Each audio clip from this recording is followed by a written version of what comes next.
Sağlık ministri yurdun esasy karantin zowluklarının yerleşýän yeri bolan Türkmenabadyň lokmançylyk edaralaryna baryp gördi. Azatlyň habarçylary yurdun baş saglyk resmiýetiniň koronavirus bölümlerine barmanlygyny habar berdiler. Şol gün Hytaýly hünärmenleriň bir topary yurda baryp karantine yerleştirildi. Bu aralykda karantin zowluklarynda hastalar köpelýär, ýolbaşçylar bolsa yurtda koronavirusy inkar edýär. Azatlyň habarçylarynyň 14-nji ýanwarda aýtmagyna görä Saglyk ministri Nurmuhammed Aman Nepesow Türkmenabad şäherine sapar wagtynda koronavirusly hastalaryň ýatan bölümlerine barmandyr. Saglyk resmiýeti şäheriň keselhanalarynyň deňe käbir bölümlerini görüpdir. Hususan dol köp ugurly klinikanyň hirurgiýa bölümine, toksikologiýa bölümine we dializ bölümlerine barypdyr. Şeýle-de hastahananyň dermanhanasyndaky assortimenti bilen tanışypdyr. Bu keselhananyň koronavirus hastalary yerleşdirilen karantin zowlugy 15-nji dekabrda karantin üçin ýapylan C bölüminde yerleşýär. Bu ýere köp hastalar agyr ýagdaýda kabul edilýär. Bu aralykda 14-nji ýanwarda prezident Gurbanguly Berdimuhammedow Liwap vilayatyna iş sapary bilen bardy. Prezidentiň gündogor sebet eden sapary koronavirusyň alamatlary bilen geçýän keselçiligiň güýçlenen wagtyna gabat geldi. Döwlet medeniýetiniň habaryna görä, prezidentiň Türkmenabadyň ruhyat köşkünde geçiren ministrler kabinetiniň maslahatynda döwlet durmuşynyň käbir meselelerini ara alyp maslahatlaşypdyr. Resmi habarda hökümetiň koronavirus pandemiýasy we ýurtda keselçiligiň ýaýramagy bilen bagly meselelerini gozganlygy habar berilmedi. Häzirki wagtda ýurtda koronavirus alamatlary bilen ýüze çykýan keselçilik ýaýbanlanýar, ölüm ýagdaýlary köpelýär, keselhanalarda adam köp. Yeni köp adam öz öýlerinde bejer galýar. Gysgly tertipde işleýän lokmanlaryň arasynda keselleýänler köpelýär. Döwlet sektorundaky idaralaryň we kärhanalaryň işgärlerinde şol sandy muallimlerde, zawod, fabriklerde işleýänlerde koronavirus edilýän testler arkaly anyklanýar. Adynyň eferde agdalmazlygy şerti bilen gepleşen lokmanlaryň sözlerine görä, ýurt koronavirus tolkunyny başdan geçirýär. Hastahanalarda görülýär sezilmedik derejede hasta köp, sinaglaryň köpüsi COVID-19-yň bardygyny tasdikleýär we öýküniň zeperlenmegi bilen bagly ýagdaýlar köp ýüze çykýar. Keselhanalarda koronavirus hakda görülemek henizem gadagan edilýär. Bu aralykda Azatlyň habarçylarynyň sözlerine görä, ýurtda işleýän daşary ýurt kompaniýalarynyň hünärmenleriniň Türkmenistana barmagy dowam etdirilýär. 14-nji ýanwarda Samandepede we Ýaşyldepede yerleşýän gazy gaýtadan işleýän kärhanalaryň işgärleri Hytaýdan Türkmenabad şäherine barypdyr. Türkmenistana baran 60 goly Hytaý raýaty 21 günlük karantina yerleşdirilipdir. Farap regionda yerleşýän kärhanalar türkmen gazyny Hytaýa eksport etmek bilen meşgullanýar. Bu kärhanada Türkmenistanyň raýatlary hem işleýärler. Koronavirus pandemiýasyndan öň kärhanalarda işgärler üçin 15 günlük iş smenasy bardy. Kärhanalarda şol sanda Samandepedäki we Ýaşyldepedäki zawodlar COVID-19 keseliniň ýüze çykmagynyň köpelmegi sebäpli kärhanalaryň yerli işgärleri soňky wagtda 4 aýlap işleýärler we soň çalyşýarlar. Bu arada Azatlyň vilayatdaky habarçylar aýdýarlar. Olaryň sözlerine görä, işgärler soňky edip 30-njy dekabrda çalyşyp indi 4 aýlap işlejek işgärlere zawoddan çykmak gadagan edilýär.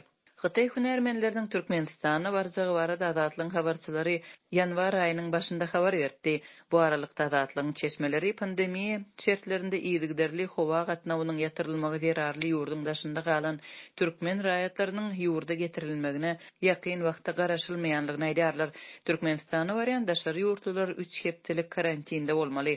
Azatlyg 13-nji ýanwarda ma'lum bolşyna görä Türkmenistanda işleýän daşary ýurt kompaniýalarynyň birnäçe işgärinde soňky günlerde COVID-19 keseli tasdiklanypdyr.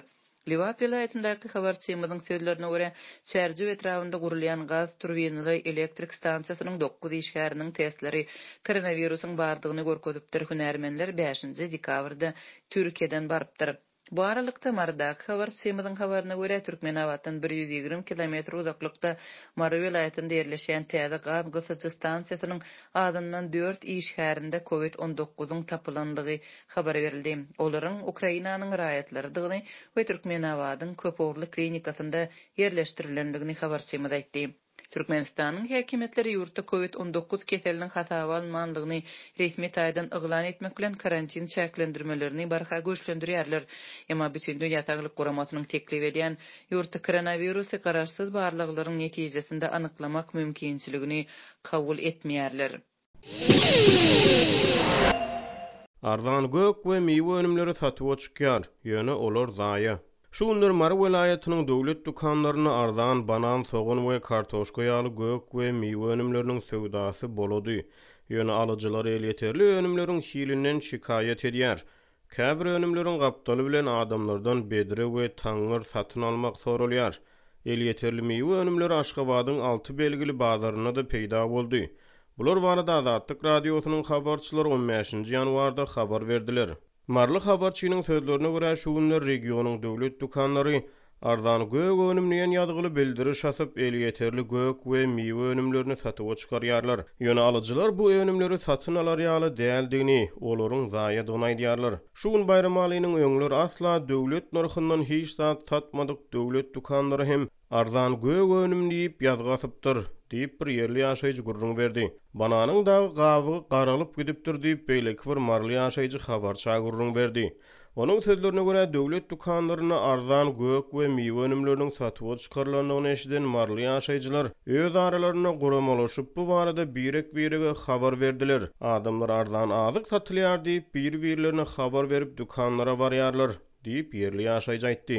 Ol döwlet dukanlaryna satyp çykan gök we miwe önümlerini sowu guranlygyny çaklady. Bir banan açyp dadyp gördüm. Banana tagam ýok, sabun ýen ýaly. Onu çağalara berip bolmaz diýip ýene bir ýaşaýjy zaýalanan haritlara ünnüs çekdi. Daşy garalyp giden bananyň 1 kilogramy 30 manat ýany bilen sowu guran soğun ýa-da kartoşka satyn almaly diýip ol sözüne goşdy. Kän halatlarda satyjylar bananyň gapdaly bilen adamlara bedre we taňyr hödürleýär. Ýöne olaram gymmat. Habarçynyň maglumatlaryna görä bananyň gapdaly bilen satylýan soğanyň we kartoşkanyň 1 kilogramy 6 manat. Dukandan banan alyp çykan adamyň eline soğanam bardy. Ýöne soğan tas eräpdir diýen ýaly.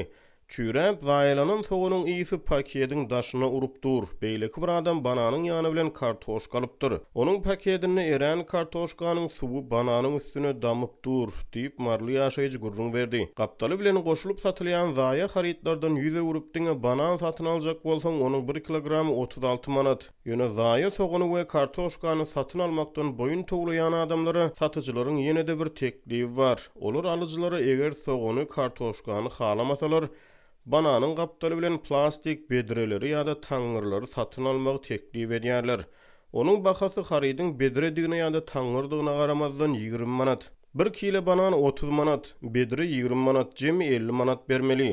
Bularyň 20 manatdan satmakçy bolýan bedreleri hususy dukanlarda 14 manat diýip bir marly hasap ýöretdi. Onuň sözlerine görä satyjylar banan, soğan, kartoşka, taňyr, bedre diýip söwdany bulaşdyrýan mahaly hiç da satın alman nägili bolup dukandan çykyp gaýdýan adamlarym bar. Yerli ýaşaýjylar döwlet dukanlaryna peýda bolan elýeterli haritlaryň täze ýyl bayramçylygynyň öň ýany bazarlarda bolçulugy döredilmäge sinançylan önümlerden aýdýarlar. Ýa-da täze ýylyň öň tyrasyny Aşgabatyň Gülistan, Günnegor we Paýtagyt bazarlaryna habarçymyzyň tasdiklamagyna görä arzan bahadan miwe önümleri, şol sanyny alma, armut, banan we nar satyp çykaryldy. Şonu bu miwe önümleriniň kilogramy 5-10 manatdan satyldy. Täze ýyldan şu gün için howanyň doňokçuluk bolan sebäpli ýüklewlerde geçmän galan haritlary döwlet suňdurman olary beýleki önümleriň gapdaly bilen halky arzan bahadan satdyrmakçy bolýar diýip bir marly ýaşaýjy gök we miwe bolçulugynyň mümkin bolan sebäpleri barada pikir ýöretdi. Azatlyk radiosy munyň şeýledigi ýa-da däldigi barada Marynyň söwda resmiýetlerinden kommentariýa alyp bilmeýär. Häzir 1 kilogram 36 manatdan satylýan banan we başga-da käbir miweler ýa-da täze ýylyň öňü tyrasyna Paýtagytyň bazarlaryna 1 kilogramy 5-10 manat aralygynda satyldy. Mundan öň azyk önümleriniň gapdaly bilen ýarym zaýa harit satyp öwrenşipdirler. Indi tutuşlugyna zaýa haritlary satmakçy bolýarlar diýip ýene bir ýaşaýjy pikir beýan etdi.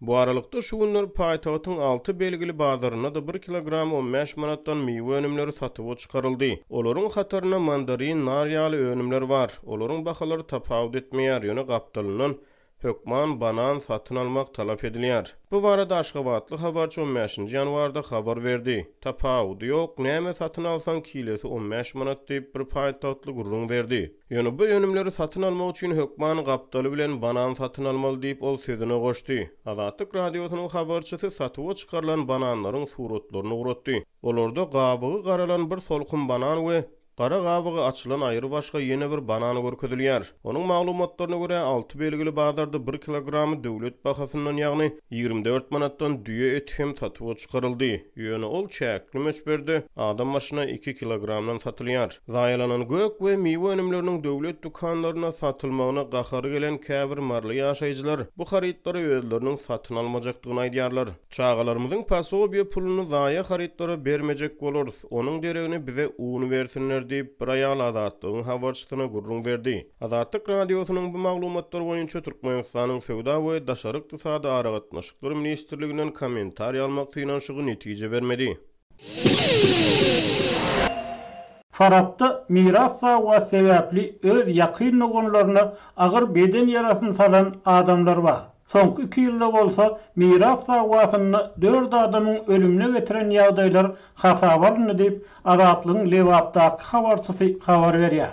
Türkmenistanyň soňky ýyllarda enatalaryndan galan miras üstünde oňuşman öz dogan garyndaşlary bilen tersleşýän, gatnaşygyny kesýän, hatda duşmançylyk derejesine ýetýän adamlaryň barha köpelýänligi aýdylýar. Ýöne Azatlyk ýurduň degişli daralaryndan bu mesele boýunça hiç bir resmi maglumat alyp bilmedi. Adatça türkmençilik däwrine görä enatadan galan miras maşgalanyň körpe çağasyna geçerdi we ululary bir öz miras paýlaryndan geçenliklerini, ony körpe jigilerine bagş edenliklerini aýdardylar.